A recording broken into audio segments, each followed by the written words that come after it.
So, Ashleigh, welcome to the 80/20 podcast. So good to have you. It's good to be here, Kelly. I'm so excited. I've been waiting my turn patiently, so I'm excited to be here with you. Good, good. And so, where are you physically right now as we're working remotely? Yeah, so I am actually in Chicago right now, like downtown and Old Town. I have kind of been living out of a suitcase for a little bit, waiting to get back on campus. So I've been playing the city girl for now. Good, good stuff. So, I would love you to tell your story. You're from Lafayette, Indiana. Mhm. So tell us about Ashleigh's life story and growing up there and how you ended up here at Indiana University at the Kelley School of Business and also here at 80/20. Oh, wow. Okay, awesome. So I, like you said, am from Lafayette, Indiana, and definitely grew up going to a rural school with most of my friends being farmers and most of my friends wanting to stay in Lafayette. And while there's absolutely nothing wrong with that, and I love my hometown, I definitely from day one wanted to get as far away as possible.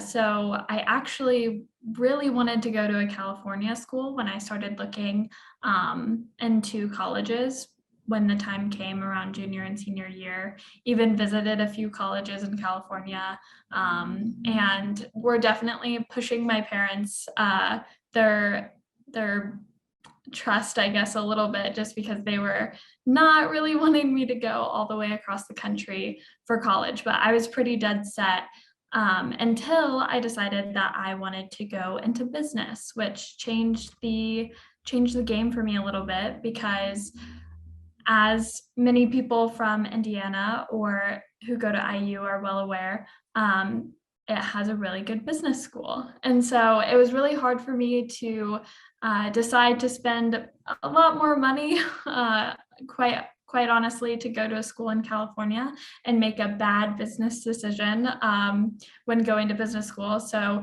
I started seriously considering IU, mostly from the pressure of my parents, just because they obviously had heard of how good of a school it was, specifically for business. And then went to the campus and realized how incredibly beautiful campus is. And from there, things kind of fell into place, and everything just made sense. Even if I was kind of unhappy to stay in Indiana, I was super happy to be at IU, and that love just really started to grow and grow. And now I'm couldn't imagine myself being anywhere else. So, what surprised you about Indiana University or the Kelley School that you were really surprised about? Mhm. Two things. First and foremost, the campus and the surrounding area, I think, is absolutely beautiful in Lafayette. And I'll speak poorly about Purdue University for a second, but I really just didn't like the campus. I felt like it was too close to, the city around it. Like I felt like there was no differentiation, but I feel as though when you're on IU's campus, you really feel like you're on your own little secluded space. And the space is incredibly beautiful. There's so many areas to go and sit outside and hang out with friends or go read. Everyone has their own little special spot, their favorite coffee shop.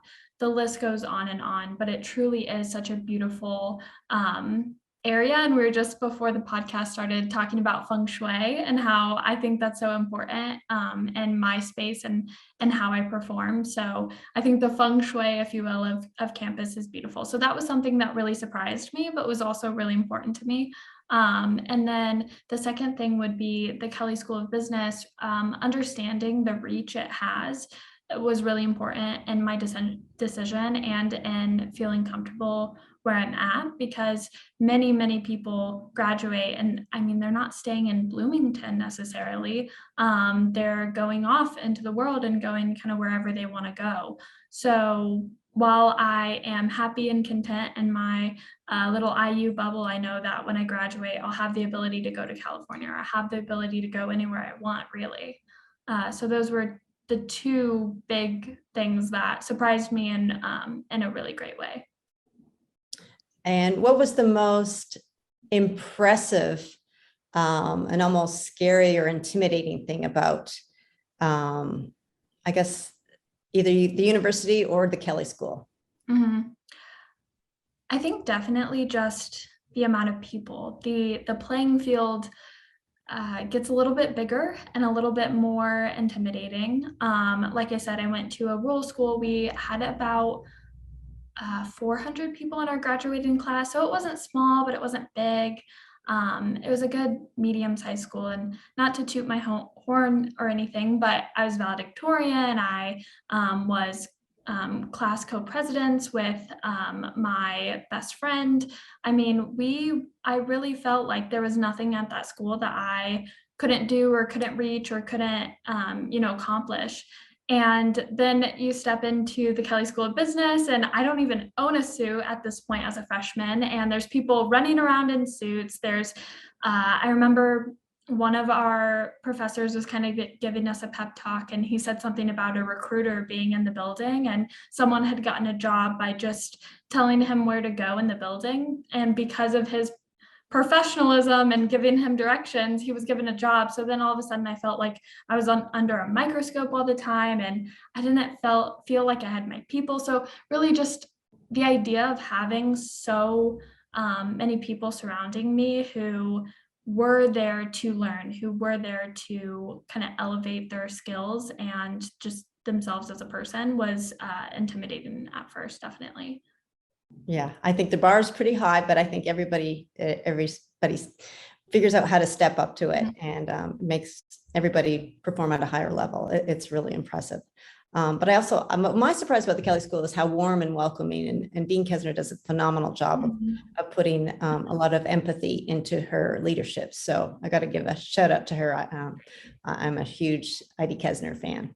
Oh, me too. I was in the Living Learning Center for Kelley, and I remember she came to meet us all, and it was like someone famous was there. We were all waiting in line to take pictures with her afterwards, and I mean, she stayed like 2 hours to just shake all of her hands and take pictures with us. So I couldn't agree more. Yeah, she's phenomenal. Okay, let's get into your unique rare bird type of marketing person that you're becoming. You're a rare bird intern. I love hiring rare birds. And usually when I say that, it's somebody who can perform in marketing in two ways. They can do the math and strategy, and then also the creative side of producing something, a marketing deliverable is what we call it.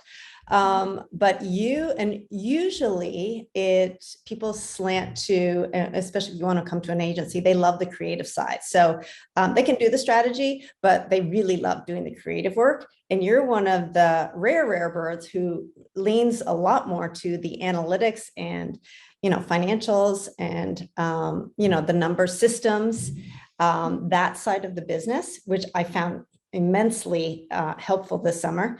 Especially with all the things you accomplished. And then did a little bit of creativity with websites and got out of your box. So tell me about you and your experience and what where you landed in this internship and where you're heading. Yeah, absolutely. So for context, the professional experience that I do have has been working at an HVAC company where I was helping the marketing and development manager do all of his tasks. And that was kind of the side job for me of I was working as a receptionist, and then quite honestly didn't have enough to do. So I kind of just piggybacked off of his work, and I learned a lot from him. But I did a lot of their marketing. So I did a lot of their more basic stuff like social media. I created content for them. And then as he kind of pushed me further, I began doing some of their email marketing templates. And then we worked with the CRM system a lot, and we worked with marketing automations. And then all of a sudden I didn't realize it at the time, but I was getting a lot of marketing experience really quickly. And so fast forward a little bit, I come to IU. I am actually majoring in economic consulting, business analytics, and sustainable business. And if you listen closely, you won't hear marketing in that, because marketing isn't necessarily the vertical that I want to be in the long term. And so really those two things, I think at 80/20 came together really nicely to be able to kind of work off of my past experience of marketing, experience that I have in content creation and CRM systems and those type of things, with the things that I'm doing and learning now in terms of strategy and management, and making everything as efficient as possible, and really just trying to marry the two, and find my own path, figure out my own kind of niche within 80/20. So I've felt really grateful to do that, because I do really think that this golden ticket internship has allowed me the opportunity to make it exactly what I want based on my interests, experiences, and skills. So I want you to share all of the things that you can remember that you accomplished this summer, because you tackled a lot and create a lot of things, systems. I don't want to give it away. So just rattle off all the things that you did. Yeah. So I think the first thing that I really tackled, if you will, would be our CRM system, SharpSpring. So my first accomplishment, if you will, was trying to understand how we can better utilize that to serve not only ourselves, but also our clients. And like I alluded to earlier, I had some experience in CRM systems, but just in one. And so it was really fun to be able to figure out a whole new one and really understand that process and how those were different. And then once I had dived into the CRM system, I realized I felt like there was something missing, because the one that I had worked in previously had the CRM system, and it also had a project management system combined into one. So it worked really nicely. It killed two birds with one stone. It was a really great system. Our CRM system is, rightfully so, just geared towards marketing. So the whole time I was working with that, I just felt like there was something missing, because I was used to the project management piece. And once I dug in a little bit further, I realized that was the project management piece, was something that we could implement here at 80/20. So I started looking around and found out that you guys had used Monday before. And so Monday, the project management software that I kind of ended up settling on and testing, I think really has been a big help in organizing our projects and helping communication run smoother between the three interns that you're trying to, keep up with as just one person. And, with our creative director leaving and all kinds of moving parts, I think having that project management system in place has really helped us keep moving things along and really helping each other understand where everyone's at. So that was kind of the first accomplishment, if you will. And then I would say the middle part of my internship, or the summer, was really geared towards more of my creative side. So as you alluded to, I worked on a website literally from scratch. So I built a website from the bare bones. I remember Francoise and I were kind of working on it to begin with. She had some ideas for it and kind of what the structure was going to be, but she was like, just put something together, and then we'll work on it from there. So I was just expecting to kind of create the structure. Well, fast forward, a month later, and I built a working, really great, in my opinion, website that is currently being reviewed by the client to kind of make those final revisions. So that was really exciting for me, just because I think website creation is a little bit, in my opinion, it's a little bit, it has more technicality in it than just, social media creation. So it has the creative piece, but it also has the technical pieces as well. So I even got to learn a little bit of coding and flex those skills, which was really fun. And I may not be a coder, but at least I can kind of implement those things to put a button in a certain place. So I had a lot of fun with that, especially once I really started owning that work stream. And then that kind of brings us to where we are now, and that 80/20 is kind of trying to move its model away from the traditional model and more into a modern style where, you know, we're not binding any clients to us, and we're not trying to keep them forever. We're really just trying to figure out their needs and then meet those needs and move on. And so in doing that, it's been really important to understand how we can best serve 80/20 and its model of using its traditional expertise from you and Francoise, and then also adding the interns and all of their valuable energy and creative input. So essentially what I'm working on now and trying to finish up, you know, within the last week is understanding each of our services well enough to put together a standard operating procedure of how to do each thing, so that, you know, when new interns come in, they can say, okay, this is what we're doing, and here's a sheet that says exactly how to do it, or at least the structure for it. Here's the resources I need to go be able to do this thing. And now I'm going to add my creative freedom and do it. So that was kind of a lot, but It was a lot, and I just can't thank you enough for all the hard work and just tons of detail and time to just think those things through. You know, I have best intentions to do all that, but I can't do the detail and focus. So you were able to do that for me, and I just couldn't have done it without you, to be all completely honest. And you know, here you are, just going into your third year, and you've got my systems going. So I hope somebody's listening to this and thinking, I better nab her up, because they should. Okay, let's move on to Brandy. That's what we do here. And we've talked about brands, and we worked on brands all summer. What's your favorite brand, Ashleigh? that's such a good question. So I am gonna say, that's a really good question. I feel like I am maybe less brand focused than maybe some of your other interns and students. So when thinking about brands, the things that I really focus on and are like sustainability and things like of that nature.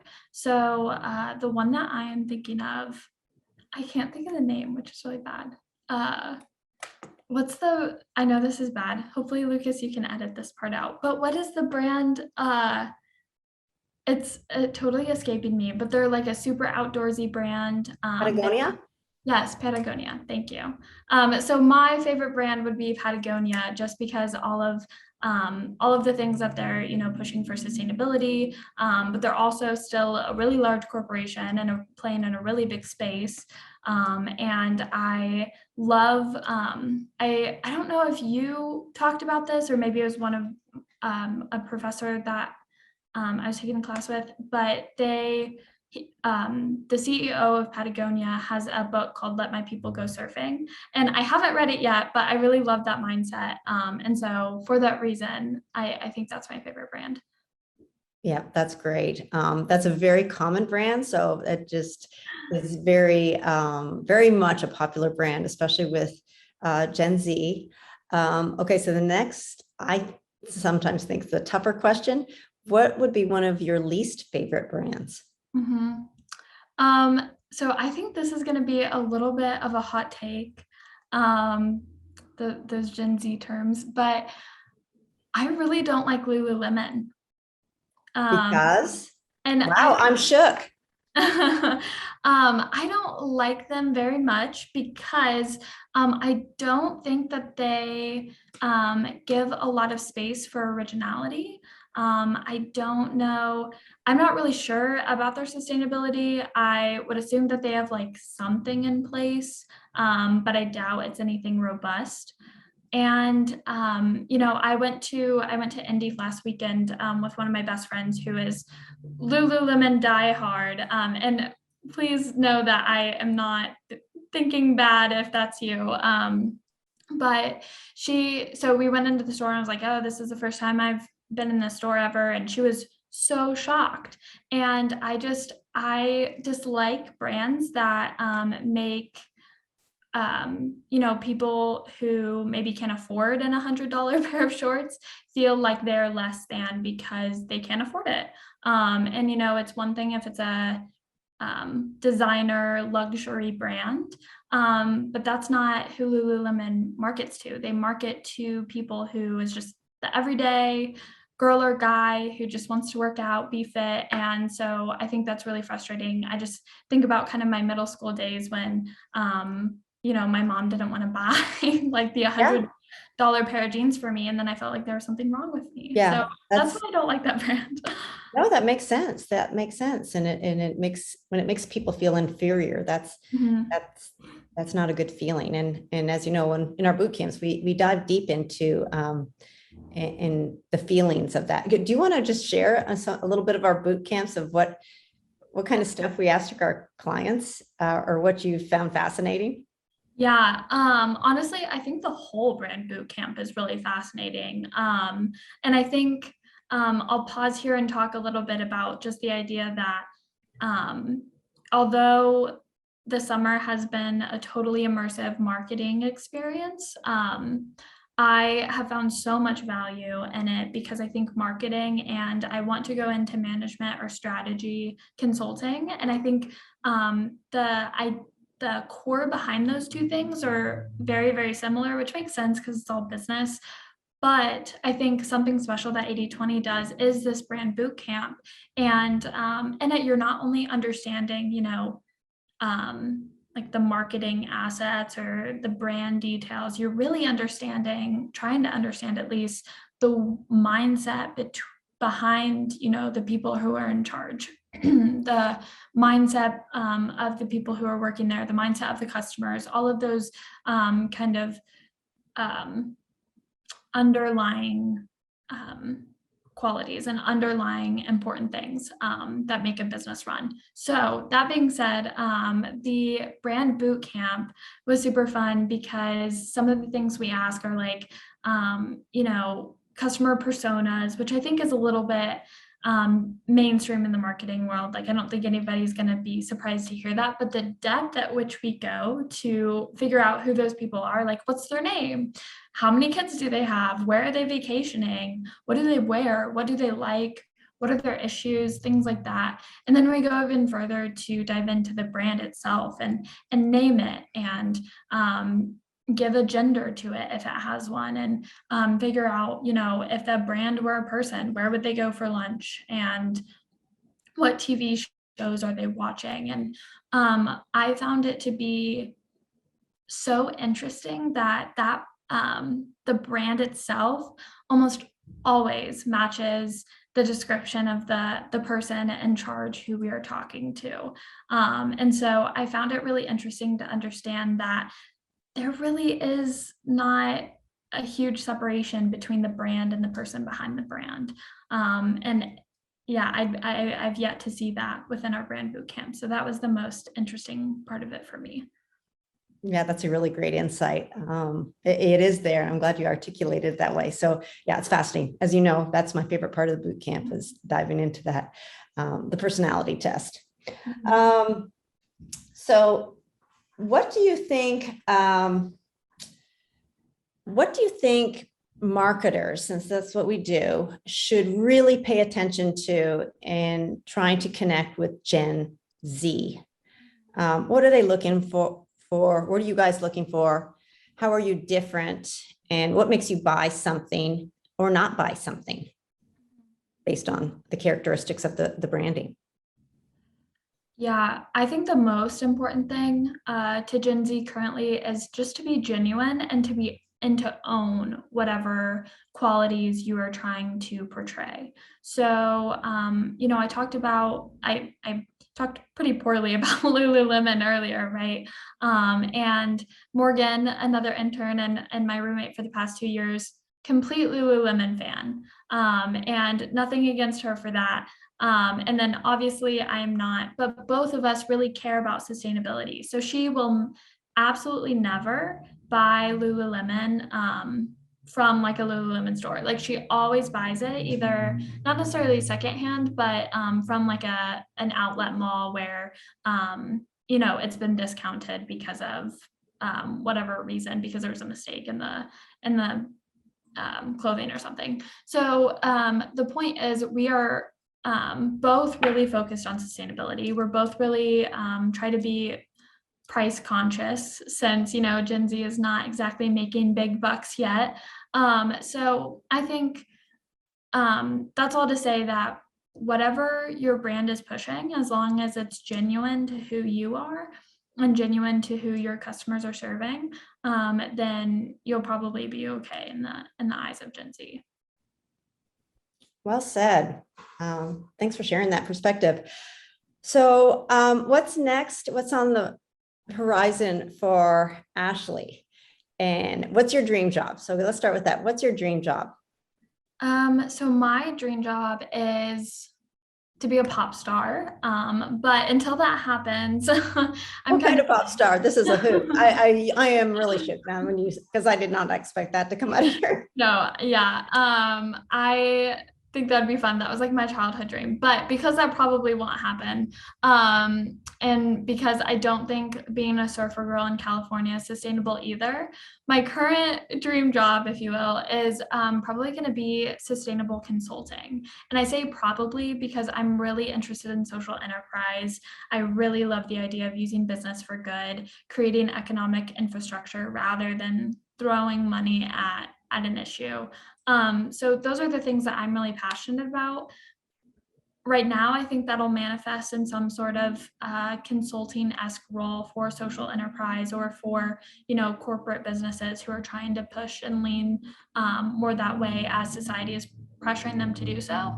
But I also think that there's a lot of room for that space to grow. And I think that it's going to be growing as I'm kind of stepping into it. So I'm excited to see what other positions kind of manifest because of it. No question, you're going to thrive wherever you head, whatever direction you end up, you're going to thrive. And on that note, I want you to give some advice to younger people. Actually, older people too could hear this. You are a highly successful, very young lady, very well accomplished. You're not intimidated. What are some of your pieces of advice to be successful? That's a really interesting question, because I think I'm constantly trying to find the answer to that question. But I was talking about this last night with a friend, and I think that the most important thing for me has been owning an innocent curiosity. So there are so many things to learn around us. There are so many people to learn from. And I think owning your curiosity is one thing, but then to do it in a way that is innocent and without any self-gain, but simply to learn from someone else, to learn something new, to learn. I think that is truly the thing that has led me to kind of where I am and where I'm going. And so I would say just be curious about things. Be excited to learn, and do it in a way that is genuine and innocent, and not just to be better, not just to impress someone, but really just to continue to grow yourself. Wow, that's phenomenal advice. Phenomenal. Yeah, not only young people, but older people need to hear that advice too. So, wow. And I just have to share, I did not let you know that question was coming. That was right from your heart, off the cuff. So no surprise, you nailed it. Thanks so much for joining me on this podcast. I'm so glad I was able to capture you and your thoughts. It will be fun for you to look back on. And I can't wait to see you in person. I can't wait either. Yeah, I can't wait to see you in Bloomington. And this has been an awesome experience. And I can't wait to continue to, continue our friendship now through the year. So thanks so much, Kelly. Okay, well, thanks, Ashleigh. We will see you when you get back on campus.